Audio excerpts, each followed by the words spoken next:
মহান আল্লাহ পাক রব্বুল আলামিন আপনি আমাদেরকে এমন ভাবে কি দিলেন, ওয়াকিমুস সালাত ওয়া আতুজ যাকাত দিয়েছেন। ও মানব, তোমাদেরকে একবার বলি নাই, দুইবার বলি নাই, তিনবার বলি নাই, 10 বার নয়, 40 বার নয়, 60 বার নয়, 50 বার নয়, আমি আল্লাহ তাআলা অনেকবার কুরআনুল কারিমে বলে দিয়েছি, ওয়াকিমুস সালাত ওয়া আকিমুস সালাত ওয়া আতুজ যাকাত, ওয়াকিমুস সালাত ওয়া আতুজ যাকাত।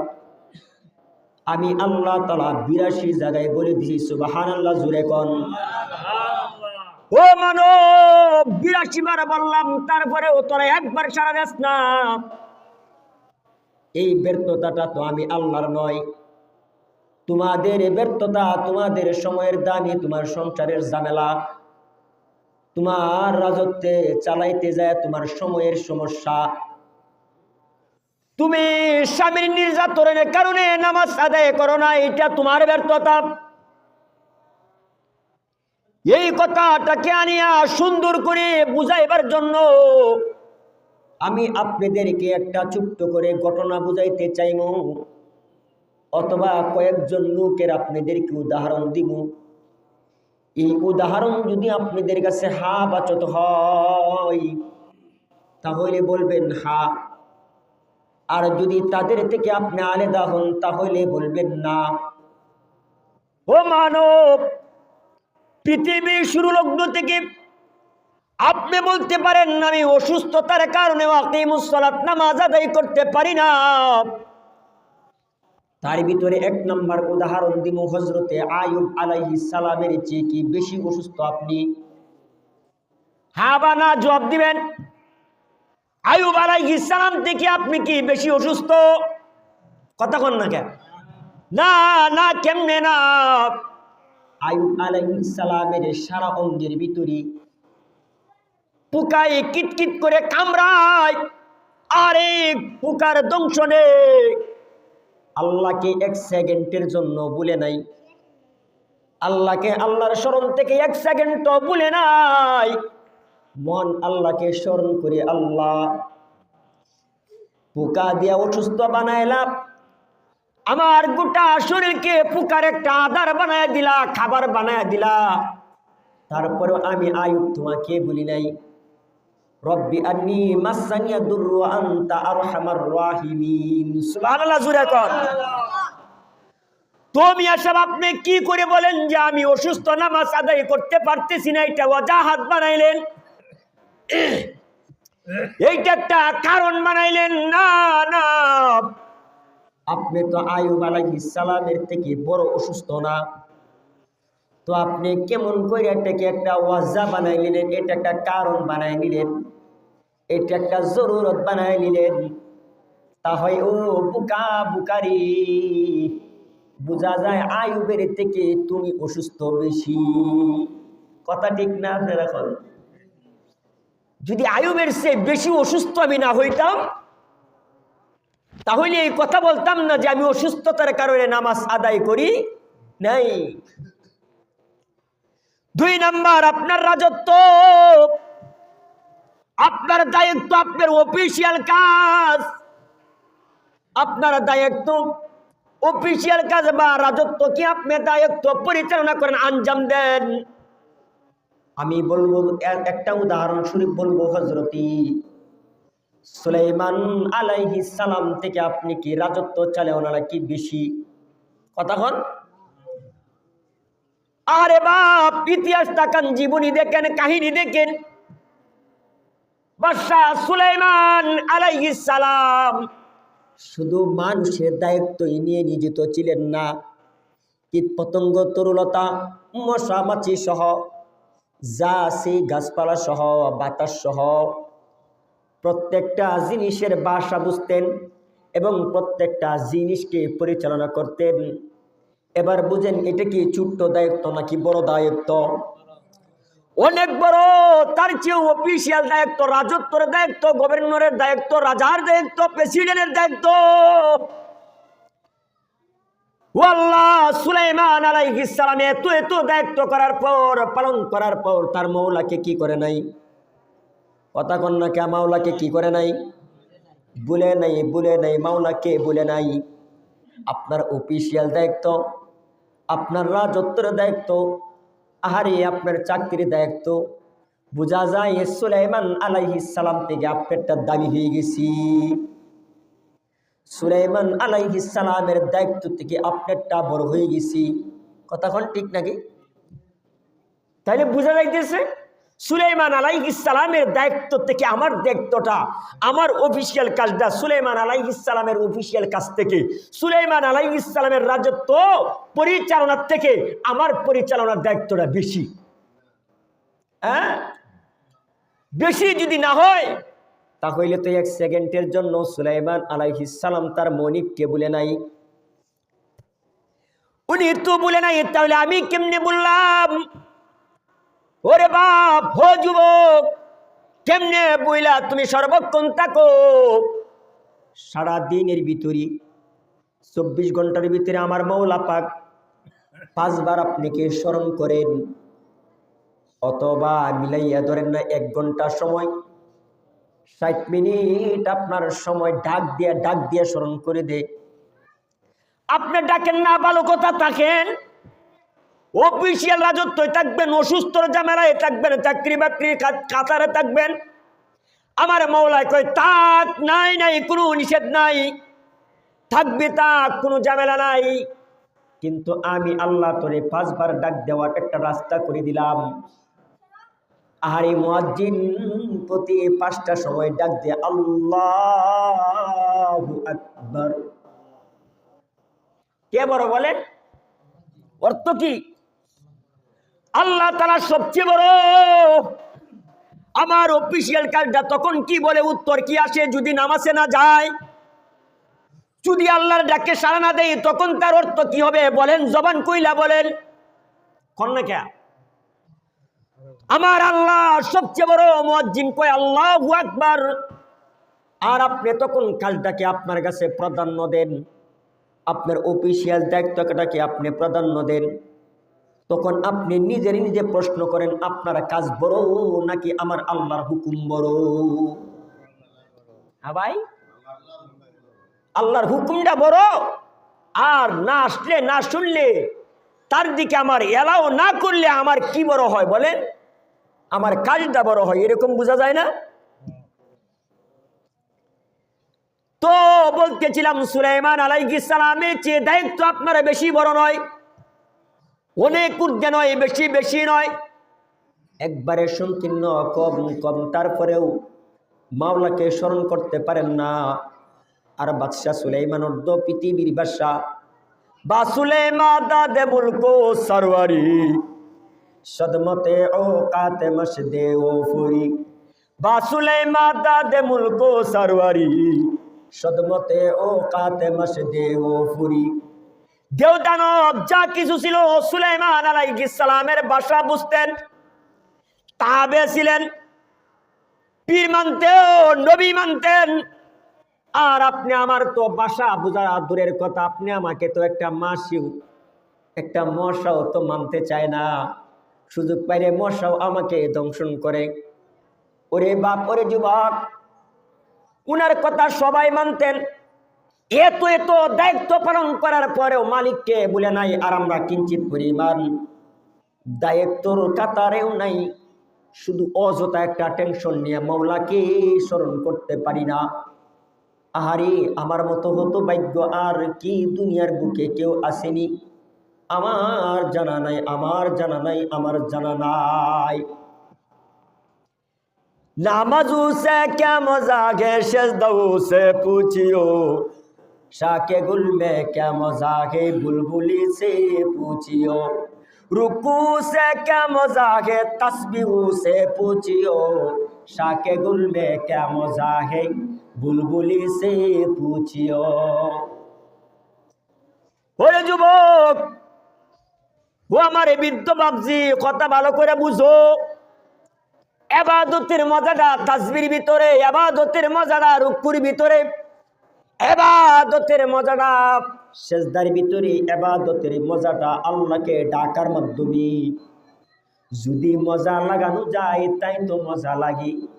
আপনি মুরব্বিরাই বলে তুমি সম্মান দিলে সম্মান পাইবা, তেমনি ভাবে ইবাদতে মজা লাগাইলে ইবাদতের মজা পাইবা। 3 নাম্বার বলতেছিলাম, 2 নাম্বার গেল, 3 নাম্বার ধরেন, আপনি সাংসারিক কাজের কারণে ইবাদত করতে পারেন না, নামাজ আদায় করা যায় না ইবাদতের সাংসারিক কাজের কারণে। এটার একটা উদাহরণ নেই, ভালো করে বুঝবেন। আল্লাহু আকবার। সাংসারিক ঝামেলার কারণে নামাজ আদায় করতে পারে না আম্মা জান ফাতেমাতুজ জোহরা রাদিয়াল্লাহু তাআলা আনহা, জগতের মা, কলিজার টুকরা, সাইয়্যিদুল মুরসালিন, খাতামান নবিয়্যিন, শফিউল মুজনিবিন, আইয়ুল মুদ্দাসসির, ইয়াসিন, তাহা, আহমদ, মুহাম্মদ রাসূলুল্লাহ সাল্লাল্লাহু আলাইহি ওয়াসাল্লামের কলিজার টুকরা মা ফাতেমা। আরে তার চেয়ে সংসারী ঝামেলা কি মারে ও বোন তোর কি বেশি? কথা কোন? আমাদের মা বোনদের সংসারিক কাজকর্ম মা ফাতেমার চেয়ে কি বেশি না কম? কথা বল না কেউ? বেশি। কেন কইল বেশি? কম না বেশি? আরে বাপ, মা ফাতেমা রাদিয়াল্লাহু তাআলা আনহা, উনার সংসারিক ঝামেলা অনেক বেশি ছিলেন।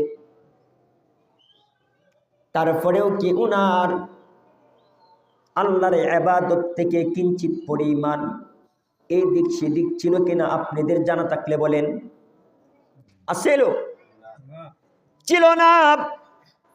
আর আমাদের মা বোন রান্দার শুধু ফাঁকশাক করার সাধারণ একটি ঝামেলার কারণেই নামাজ আদায় করা যায় না।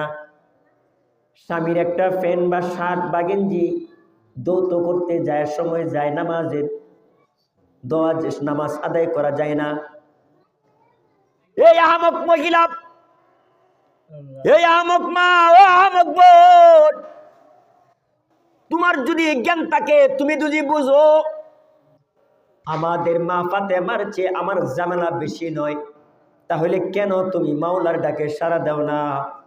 মা ফাতেমাতুজ জোহরা রাদিয়াল্লাহু তাআলা আনহা এত ঝামেলার পরেও তো কিঞ্চিত পরিমাণের জন্য মাওলাকে ইয়াদ করার থেকে, স্মরণ করার থেকে দূরে থাকে নাই। সুবহানাল্লাহ।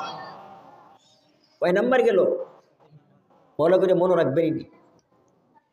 4 নাম্বার বলতে পারেন, স্বামীর অত্যাচারের কারণে, জুলুমের কারণে নামাজ আদায় করতে পারি না। আসেনি সমাজে? আছে না?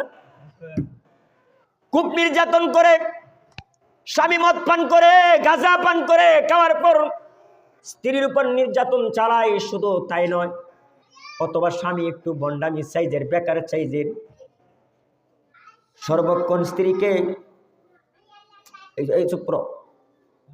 সর্বক্ষণ স্ত্রীর উপর নির্যাতন চালায়। কয় কেমনে? টাকা না থাকলে বলে যাও তোমার বাপের বাড়িতে যাও, কিছু টাকা পয়সা নিয়ে আসো। না আনার কারণে তার উপর নির্যাতন। শুধু তাই নয়, নামাজ পড়া লাগবে না, পড়লেই নির্যাতন। আসেনি সমাজে? নাই? কথা কোন না? আছে না? নামাজ পড়বে না, ভালো, খুব ভালো। আপনি আমার সাথে আলতাসুনুল ইবাস্টি আইসার মাসকারা মাখাইয়া আপনি পার্কে যাইবেন, লালকুটি যাইবেন, মাছরাঙ্গা যাইবেন, সাফারি পার্কে যাবেন, মাস্টার বাড়ি যাইবেন, সাথে গেলে বালা। এটাও এক প্রকারের স্বামীর নির্যাতন। খোদার কসম, এটাও এক প্রকারের নির্যাতন। আপনার বিবিকে আপনি গড়ে সাজান, যা মন চায় তা করেন। নিসাউকুম হারসুল লাকুম, আল্লাহ কুরআনুল কারিমে বলেন। কই তুমি একটা জমিনকে যেমন ভাবে মেশিন দ্বারায় অথবা গরু দ্বারায় হাল চাষ করো, যেমনি ভাবে মাটি উলট পালট করো, যেমনি ভাবে আগাছা পরিষ্কার করো, যেমনি ভাবে এই জমিনটারে তুমি চাষবাস করো, নিসাউকুম হারসুল লাকুম, আল্লাহ বলেন তোমার স্ত্রীকে তেমনি তুমি ব্যবহার করো। সুবহানাল্লাহ। এইগুলা বুঝি না। হে যুবক, তুমি নির্যাতন করতে পারো, তোমার স্ত্রীকে নির্যাতন করো। তোমার স্ত্রী আবেদন করলো, আল্লাহ আমি স্বামীর নির্যাতনের কারণে, অত্যাচারের কারণে, জুলুমের কারণে আপনার হুকুম আদায় করতে পারি না, ওয়াকিমুস সালাত আদায় করতে পারি না। ওই মহিলাটা একটা আরজি বানাইলেন, একটা কারণ বানাইলেন, আল্লাহ এটা আমার কারণ, আমি স্বামীর জুলুমের কারণে আমি নামাজ আদায় করতে পারি নাই। এই মহিলার জন্য আমার একখান উদাহরণ। ওরে বাপ, ও যুবক, পর্দার মা বোন, ভালো করে শুনো। বিবি আসিয়া, আল্লাহু আকবার, জুরে কোন আল্লাহু আকবার। বিবি আসিয়ার স্বামীর নাম কি? জুরে কোন কি নাম? ফেরাউন। আমাদের সমাজে কোনো হিন্দু, ইহুদি, খ্রিস্টান, নাসারা, মুসলমান বাচ্চাদের নাম নাকি? না না, এই নামটাও কেউ রাখবার চায় না। ওই নামটা কেউ রাখে না। আবু জাহেলও রাখে না, আরে লাহাবও ডাকে না, উতবা সাইবা এইগুলোর নাম কেউ রাখে না, আরে ফেরাউনের নামও কেউ রাখে না, নমরুদের নামও কেউ রাখে না, কারুন নামটা কেউ রাখবার চায় না। এতই নিকৃষ্টতম নাম হয়। 1500 বৎসর 1600 বৎসর হয়ে গেছে পৃথিবীর বয়স, কিন্তু আজও পর্যন্ত কোনো হিন্দু, ইহুদি, খ্রিস্টান, উপজাতি, নাসারা, মুসলিম কোনো মানুষের নাম তা রাখতে চায় না।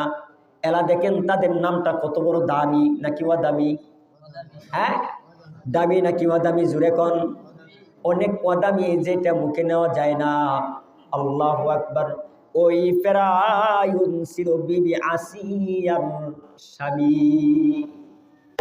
ও মহিলা শুনো, ওরে আমার পর্দার আড়ালের মা, ও বোন, ভালো করে শুনো।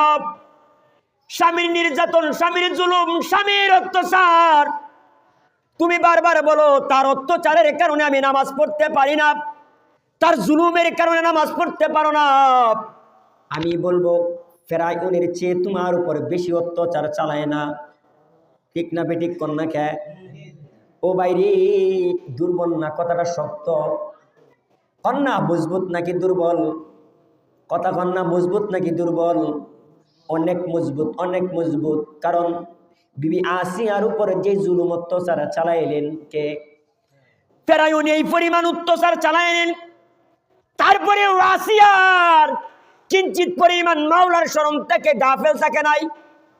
ও পর্দার ভিতরের মা রে বোন, তুমি কেমন একটা নির্যাতনে পড়লা। স্বামী একটা বিবাহ করার পর আরেকটা করছি, এক নাম্বার নির্যাতন বলতে পারো। 2 নাম্বার, আমারে রাখিয়া রাইতের রাত ঘন্টার পর ঘন্টা অন্য মেয়ের সাথে মোবাইলে কথা বলি, বলতে পারো এটাও নির্যাতন।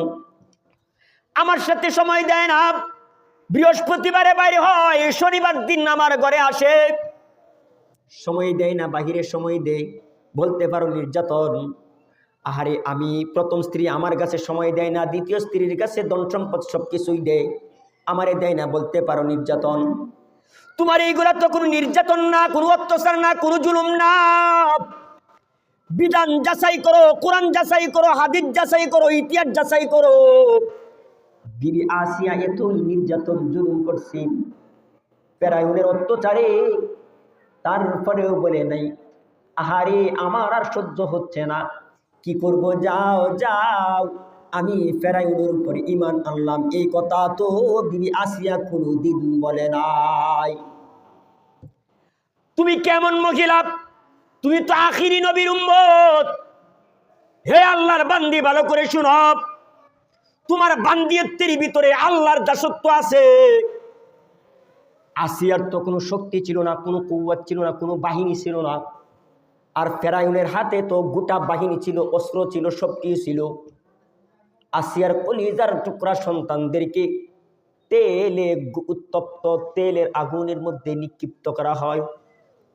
তারপরে আসিয়া বলে না না না, আমার সৃষ্টিকর্তার থেকে আমি মুখ ফিরাবো না। কি? আর আপনি আমারে 1 লাখ বা 2 লাখ টাকা দিলে ইমান বিক্রি করে দেয়, কথা ঠিক না বেঠিক কোন? হ্যাঁ।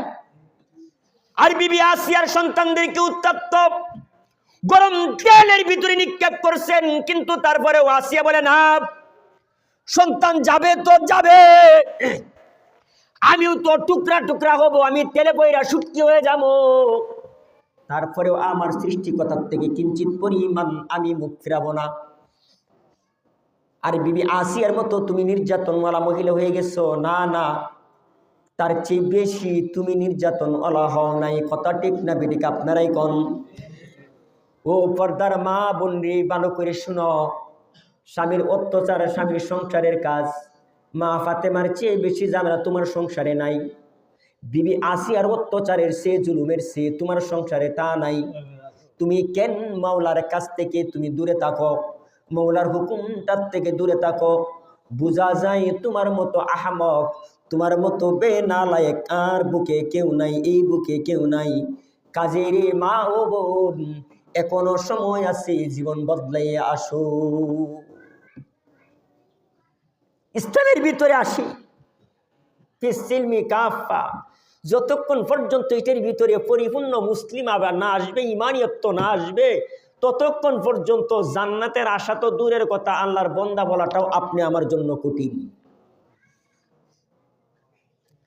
জান্নাতের আশা করা তো দূরের কথা, আল্লাহর গোলাম বান্দা বলাটাও কঠিন হয়ে যাবে।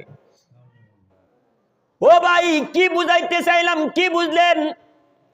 বলতেছিলাম শুরুতে খুতবার পর বলছিলাম আকিমুস সালাত, এই নামাজটা আদায় করার হুকুম কার? জুড়ে কোন কার? আল্লাহ পাক হুকুম দিছে। হুকুম কি এই দিক সেদিক করা যাবে নি? না, না করা যাবে না। আমরা করি কিনা কোন কথা কোন না, আমরা করি কিনা কোন? করি। তারপরেও আমার মাওলা আপনাকে টাইম দিয়ে রাখছেন, টাইম দিয়ে রাখছি, আমি তোরে কারাক্কারি গ্রেফতার করব না। ও মিয়া, কুরআনুল সূরাতুল বাকারার ভিতরে আছে, বান্দা তোরে আমি কারাক্কারি গ্রেফতার করি না, তোরে টাইম দিয়ে রাখলাম মৃত্যু পর্যন্ত। কয় মৃত্যুর পরেও টাইম দিলাম, কোন পর্যন্ত? কয় ইয়াউমুল হিসাব, ইয়াউমুল কিয়ামা, কিয়ামতের দিন পর্যন্ত তোর সুযোগ দিয়ে রাখলাম। কর, তোর ইচ্ছা মতো কর, গা, তুই নিচে গিয়ে গা, তোর মন মতে গা। গাইতে গাইতে গাইতে গাইতে যখন শেষ হবি, আর রাস্তা পাবি না, এইখান থেকে আমার পয়গম্বর রাসূলুল্লাহি সাল্লাল্লাহু আলাইহি ওয়াসাল্লামের দৌড় শুরু হবে, গানই শুরু হবে। সুবহানাল্লাহ। ও বৈজ্ঞানিক দার্শনিক বলতে পারো, পৃথিবীর বুকের মধ্যে কোন আলেম, কোন মাওলানা, কোন মুফতি, কোন নবী, কোন সাহাবা, কোন তাবি, কোন তাবাব নাই, নাই, জ্ঞানের ঊর্ধ্বে নাই। বিজ্ঞানিকরাই দার্শনিক, খোদার কসম, খোদার কসম, খোদার কসম, 3 বার নয়, 1000 বার। যত বিজ্ঞানিক দার্শনিক আছি, যত গবেষণাবিদ আছেন, প্রত্যেকে দৌড় যায় যে জায়গায় শেষ, এই জায়গার থেকে আমার পয়গম্বরের দৌড় শুরু হবে। সুবহানাল্লাহ। আমার কথা না, আমার আল্লাহই বলে দিছে। যত যা দেখতেছেন গবেষকবিদ অথবা আপনার বিজ্ঞানিক দার্শনিক, প্রত্যেকটাই আমার রসুলের হাদিস, আমার আল্লাহর কোরআন থেকে বাহিরে দিছি। প্রশ্ন করবেন যে কোরআনে কি মোবাইল আছে? হ, যোগাযোগ এটা আছে না কোরআনে? কথা কন না কে ভাইবে? কম্পিউটার সব কোরআনে আছে। আপনি রিচার্জ করেন তো পাইবেন। ডাস করে খালি মাথায় আসছে, মুখে আসলো, ডাস করে সাইরে দিলেন, এই কাজ করেন।